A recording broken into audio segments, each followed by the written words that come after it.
and that dude who jumped out of a perfectly good balloon, what's his name? Felix! Felix Bumgartner. He would have been about 2 millimeters above the surface of this globe. That's his edge of space jump. Okay, so but in this jump, however, it's not a base jump, it's not a skydive. You actually were in free fall for some amount of time until you ultimately did open a parachute. So Yes. what was, we're glad you did that because, okay. So talk me through what it is to free fall through thin air, but the air is getting thicker and thicker. So you would hit some maximum speed before the air slowly brought you back down to what we all know is like the terminal velocity of a body falling through the atmosphere. Well, the thing is, if you go all the way up to 130,000 feet, the air is so thin because the molecules are so far apart. And it means the air allows you to travel so fast. That's why we selected that altitude. There's hardly any air resistance at that point. It's almost like a vacuum. Right, okay. So that's the reason why we went all the way up to 130,000 feet. And once you step off, you accelerate so fast. So within 50 seconds, just think about this. I was accelerating to 890 miles an hour, which is equivalent to Mach 1.25. So Mach 1 is supersonic speed, but it was even get faster than supersonic speed. Mach 1.25, it's faster than a bullet. It's pretty fast. Okay, so was that the velocity where, and you've fallen far enough where the air is now slowly trying to slow you down again? Exactly. So at 90,000 feet, there's a thicker layer of air.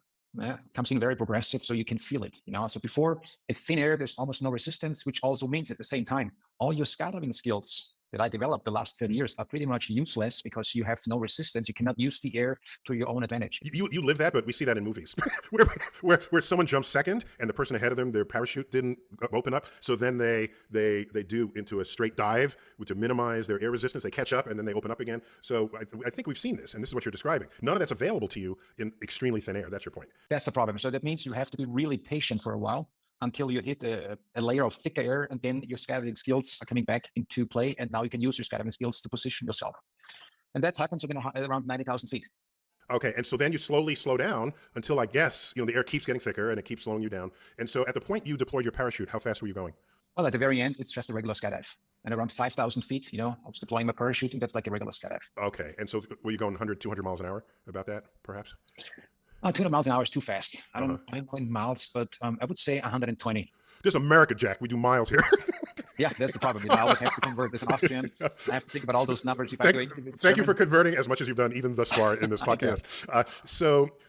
So this was not just a casual thing you did. This was an internet sensation. At the time, correct me if I'm wrong, it was the most watched streamed event ever on YouTube. Is that correct? That is true. It's interesting because yesterday I was on another TV show with Claude Roubaix. He was the former YouTube boss at that time, and he was in charge when they broadcasted my jump from stratosphere live back in 2012. And back in 2012, it was a completely different game to broadcast something at that size, because they originally thought there's a maximum 400,000 or 500,000 people will dial in at the same time. But then once the balloon has left, with every foot that it was going higher, the numbers were getting higher and higher. 1 million, 2 million, 3 million. Wow. They were hanging out at Google Hangout, and they looked at each other like, where is this going to go? Because they knew at around 4 million people, they thought their server will collapse. Wow. And it was very interesting because, we were both sitting in the same hot seat. I knew I have to deliver because the whole world is watching. He knew he has to deliver because the whole world wanted to watch. And if we both fail, he's most likely losing his job and I will lose my life, So at that point, we were both stressed out, but luckily it worked, I could finish my skydive and they never stopped broadcasting. So has your record been broken since then? The altitude record did. Only 2 years later, Alan used this. So how come I know about you, but I don't know about him? That's a good question. It's an easy answer because most of the people don't remember this because we did it live, and he just strapped a couple of cameras on his suit and they showed it on the next day. And, if you see something live, it really burns into your brain for the rest of your life because it's very interesting to watch it. It's nerve-wracking, as you probably remember. And that's the reason why not a lot of people remember Alan Eustace, But it was still a good jump. I mean, he had a different approach. Instead of a capsule, he was not using a capsule. He was just attached with his suit. It was a different type of suit. It's called an EVA, External Vehicular Activity Suit, which is pretty much a capsule with arms and legs, very bulky. You had to bring him on a stroller because you cannot walk in that suit. Very bulky. You had to bring him on a stroller because you cannot walk in that suit. And then they released him 2 kilometers, a couple thousand feet higher. And released him with what? Was he in a balloon or some other device? He was hanging on a balloon, a much smaller balloon, because the fact that they're not having a capsule means they get rid of a lot of weight.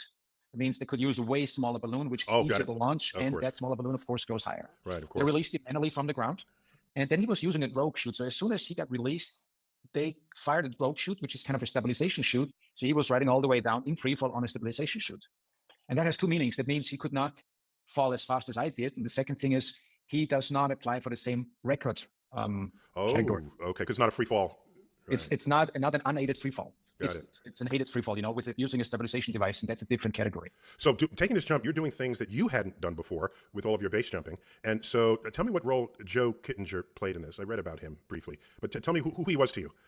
Joe, first of all, it's a great character. I mean, that guy is a tough cookie. I have to say that, very stubborn sometimes, military background, very interesting character, but also a lot of fun. That guy has such a great sense of humor, and everybody loved Joe. That's why he was an important role on the team. Not because of his great sense of humor, of course. That helps. It helps, because it brings up a lot of good emotions. Of course, working with something so difficult. So sometimes humor really helps, especially in those dark times, when nothing is moving forward. But also Joe brought a lot to the table because he did something very similar back in the 60s. He did a skydive from 101,000 feet back in the 60s, just think about this. Right. And what I really admire on Joe, you have to give a lot of credit to Joe, at that time, he only had 33 skydives on his belt. And I remember when I had 33 skydives on his belt. And I remember when I had 33 skydives, I could barely make it out of an airplane, Mm-hmm. So he's standing there with his spacesuit, on an open gondola. It had just had some curtains to block the sunlight, and then he did it, and he was, of course, did not break the speed of sound, but he was very close. And he was an important asset because the only one been there, done that. And he helped me so much, not only on the developing process, also on the actual day when I was sitting in that capsule, that deep calming voice that Joe Kittinger had. Oh, wow. Guiding me all the way up, because I'm sitting there, it's not an easy task because there's just so many things that you have to do. You're doing something you never did before. And also at the same time, the whole world is watching. So it's not just the physics of it, and the physiology, it's the Mentally. psychology. There's some mental. The psychology, Yeah, and then listening to somebody's voice. And Joe has a really cool, deep voice. It's very interesting to listen to. Mm-hmm. A very calming voice. And of course, you trust Joe because this is the only person on the planet who know what it means, who know what it takes, because he has done the same thing 50 years ago, sitting in the same capsule or in a very similar capsule, going all the way up to 101,000 feet. So that is a real pioneer to me. So I'm told that he was part of his experiments were to see what might happen to Mercury astronauts if they were to eject too high up. I mean, this is not just he didn't do it just for grins, right? He did No. it. Yeah, there was an assignment, right? It was a military project called Man High. And what they did is before they going to the moon, they had to find out is a high altitude bailout and safe re-entry back to Earth possible. They were testing spacesuits, they were testing all kinds of stuff because it was one important step or one important piece of the puzzle on the way to the moon. Joe Kittinger signed up for this. He was a former Air Force colonel. He served in Vietnam. He also got shut down. So he has a really interesting background, but it never broke Joe. He never lost his great sense of humor. He's a very adorable human being. Well, a shout out to Joe, just as part of American history and just Man High. I love the name of that program, Man High. Yeah. So let's get a little philosophical here.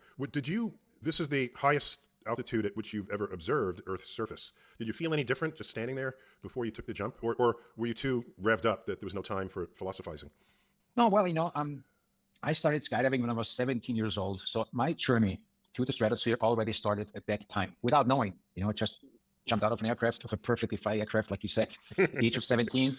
It was a childhood dream. And this was the moment where everything started. And then I became a military paratrooper. And I was always interested in skydiving. Then started in 86. In 96, I started base jumping. So all those different steps have been important to develop skills, to develop a relationship with RedBull, to get confident. And then later on, when I signed up for RedBull Stratos, it was interesting to me because in all those base jumps that I did, at a certain point, I kind of felt like I'm constantly repeating myself. So I wanted to do something different, And also, I have to say, after 9/11, it was not so cool anymore to trespass and sneak into buildings and that kind of stuff. It became not cool anymore, after 9/11. So we had to change gears, and that's why I signed up for RedBull Stratos. And this was a completely different game because now I have to become a team player, Before, as a base jumper, it's a very simple relationship. It's me, my parachute, my decision making. Yeah, but on RedBull Stratos, there's just so many people involved, and sometimes you go into a meeting with 4 problems and then you leave that meeting with another 4 problems on top of it and no solution. So it's very frustrating. And originally we thought it's just going to take 2 years, but we ended up working 5 years on this program. Speaking of the World Trade Center, if you look in our archives of Star Talk, we actually interviewed Philippe Petit, and I was just Man on delighted. Wire. Yeah. It was around the Love time it. that the movie came out, right. Yeah. And it was Big fan. I'm a big fan. and just to see what effort it took to just basically sneak in, like you were saying, and then and send a rope across to the other side so that you can then. I mean, it required a lot of subterfuge to make that happen. So, are there anyone who has tried this before but just died, and so no one's talking about them? Yeah, Nick Piantinidis, it's a very difficult name. He was a truck driver, and he was the first non-military person trying to break Joe Killinger's record. Nick Piantinidis. Yeah, I was just wondering because there are people. We're just coming through Columbus Day here in the United States, and Columbus is remembered, right, for all that he did or didn't do, but he's remembered. And he came across in the middle of hurricane season, yet there was no hurricane. Okay, so I'm just wondering, how about Arnold Schmednick? Did he try to cross the ocean and is now at the bottom of the ocean because a hurricane took him out, and no one remembers him? Right? We remember the hits and not the misses, the successes and not the failures. You know? I mean, Nick, you have to give credit to Nick Piantinidis because he was able, as a truck driver, never forget that, to get access to a spacesuit. Very difficult, but he was able to convince some people to get him a spacesuit, and he went all the way up. He was already higher than Joe Killinger. This is important. Yes. When he was at jump altitude, the door was already open, but he could not disconnect the oxygen hoses because they were frozen. There were steel oxygen hoses, could not disconnect them. So now he had to remain in the capsule. They had to cut him loose. He was riding it down. And when he landed, his visor was open, so he somewhere on the way down, his visor, he had a crack. I think he suffered a lack of oxygen for a long time, turned into a vegetable. I think he lived another 3 months and then he died in hospital. It's a very tragic story. But, I mean, that's the big learning out of this is that's why we were successful. You always have to test things. You can never go from 0 to hero. And that's why we had a long ongoing program. We have been at Field Air Force Base, did a lot of chamber testing. We have been at Sacramento. This is where they train all the space shuttle guys. Well, if I remember, I caught part of the live. We were moving back and forth between images of you and some control center, if I remember correctly. Wasn't there a bunch of people like at base camp monitoring everything about you? Yeah. Mission control. Joe Killinger wasn't there, guiding me all the way up, but he was in charge. He was Capcom 1, and he was guiding me all the way up. There's a lot of scientists around, and if there's a problem, Joe talks to the scientist tells him what to do, and then Joe talks to me again. So the only person talking to me was Joe Killinger, but everybody around was supporting Joe. I hate to burst your bubble here, but yes, everyone in Mission Control wanted you alive, but the 8 million people who watched you, some percentage of them are they're saying, is he going to die? You know this. Just I don't want to be the first to break this news to you. It's the old Colosseum way of thinking. The gladiators in the Colosseum the same way. Right. If they survive, great, but you're really there to watch them die, right? And then if they survive, they're heroes. I know. I'm very, very aware of that, but I don't really care because that's why we did such a long ongoing research, and development to make sure that's not going to happen. Do you? The way you've described your life in these brief moments we've had together, it's as though, like, yes, in the last 10 years, you haven't stopped. You're still jumping off of things where you could have just take the elevator, or gone home and stayed on the couch, right? We've established I'm not a couch guy. I'm not a couch guy. Apparently not. So, is there something in your bloodstream that requires this level of suspense and risk taking? Whereas if you don't do it, somehow you'll just explode for not putting your life at risk. It's not that I'm explode, but it's probably my DNA, and I always like to see the world from above, the bird view, But of course, as a kid, you're very limited on doing things, But that's the reason why I started skydiving. Because your parents are trying to keep you alive. Did you get the message there? But let me return to the point of philosophy here. You are looking at Earth from a very different place. Are you distracted by the details of the mission, or did you have a time to just reflect on that moment? No, it took me time. Like I said, it was so much work to reach that point. It took me from age of 17 all the way to 43. Yeah, and then I'm standing there on top of the world, knowing that now it's a step into the unknown. So I was trying to embrace that moment. I was trying to inhale it, because it took us so much work to get there. And I was standing outside, and it's completely silent. There's no noise up there. All I could hear is myself breathing. Then you look up, you see black sky. Then you look up, you see black sky. So it's a very interesting moment, very peaceful in one way, but at the same time, that you have a mission to accomplish. Well, just remind people, you are high enough in the atmosphere in the daytime that there's hardly any air molecules above you to turn the sky blue. So the sun is out and you have a black sky. I just want to clarify that for anyone who wasn't following. Very good explanation. Yeah. And it was interesting because I've never seen during daylight black sky. Yeah. And it was interesting because I've never seen during daylight black sky. Yeah, first time in my life. It took me 15 years to figure that out. So as much as I wanted to stay there a little longer to embrace that moment, once you disconnect your oxygen hoses from the ship system, from my capsule, I only have 10 minutes of oxygen left. from my bailout bottles, And that's what my team told me, Felix, do not overdo it. We know you want to stay there, you want to enjoy that moment, but you really have to press on because you need that oxygen on the way down. No time to do a happy dance. You can't do a happy dance. No happy dance, no nothing, But 1 minute, probably 1 minute, I enjoyed the few and everything else, trying to put that in my memory for the rest of my life. And then I had to do this one step forward into the unknown. Okay, so I think you should donate your body to, I hope you live a long, natural life, and donate your body to medicine and have them investigate what's coursing through your veins. Because it's in so few other people out there. Or do some slices of your brain and find out what the hell is wrong with this guy. Or maybe it's not what's wrong with him, but what's right with him. Because without people such as yourself, I mean, I count you as extreme among those who take risks, but in the category of risk takers, without them, we might still just be in the cave saying, no, it's dangerous out there outside the door. Now you're making some points, my friend. Yeah, I'm just thinking that we are where we are, not because everyone is a daredevil, but some of us are, showing the way so that because some risks bring huge rewards, cultural, spiritual, emotional.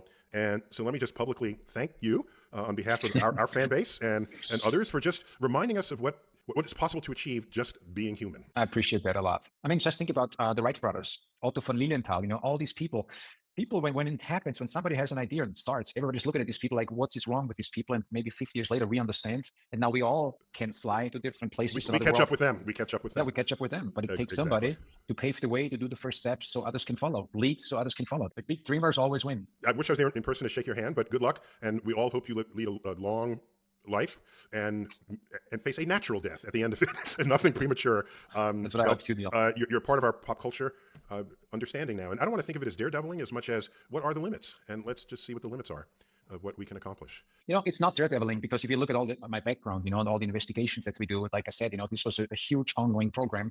Never wanted to go from zero to hero. That's the reason why I always fight against the term daredevil. I'm a risk manager. Risk assessment is one of my big topics. And that's what I'm doing. You control the risks so that, in fact, you're not a daredevil at all. Exactly right. You got it. Okay, Felix. Let me just say, I have to say, because otherwise people will get on my case. I have publicly criticized the phrase "edge of space" because, as an astrophysicist, I know it's space where it is. And So I've shown people relative to a schoolroom globe how far up your jump was. It's about 1 millimeter above a schoolroom globe. And so relative to space, that's very close. But if you're standing there at that location, that's everything. So I just want to make sure we spent our half hour celebrating that fact. But the edge of space, I'm thinking space, no. That's when I think of starts at 100 kilometers. At least that. I don't really know. Let me just finish this, where this is coming from, because we most of the time say, jump from the stratosphere. Yeah, that's okay. Yeah, exactly. And then sometimes it went south, I don't know if it's the meteor or something. The press they always put you on a different pedestal that I never wanted to be there. It was always a jump from the stratosphere, but they made it to the edge of space, Then it's hard to fight back because now you're not fighting against it because how? Right. Of course. You got it. Dude, I'm an honest, decent guy. I always stick with the truth. We'll be the judge of that. No, we've got you. Dude, it's been a delight to have you on Star Talk. Our fan base will delight in this conversation on the 10th anniversary. And a fast shout out to RedBull for tracking you through this. Sponsors make so much happen in this world, and just give them a shout out as well. All right, this has been Star Talk, a special edition to celebrating the 10th anniversary of Felix Bumgartner's stratospheric jump. We actually went supersonic. Okay. And he's still okay. He's like alive. All right. Good shape and happy as always. All right, Felix. If you can jump from the moon to Earth, we'll bring you back on the show and we'll talk some more. All right. I'm going to break the speed of light the next time. Oh, there you go. That's it. All right, dude. Keep it real. See you, my friend. Keep it real. Now, I don't, it's fine. He wants to, I don't have a problem if he does it, but the honesty of it would greatly diminish what I think people thought he was actually doing. And not only that, they made sure to photograph him standing there with a really wide-angle lens, which curves horizontal lines. Right. So in the photo, you see this curvature of Earth's surface, and he said, wow, he's in space, look at that. No, he's not. At that height, you don't see the curvature of the Earth if you are 2 millimeters above this beach ball. You just don't. That stuff is flat.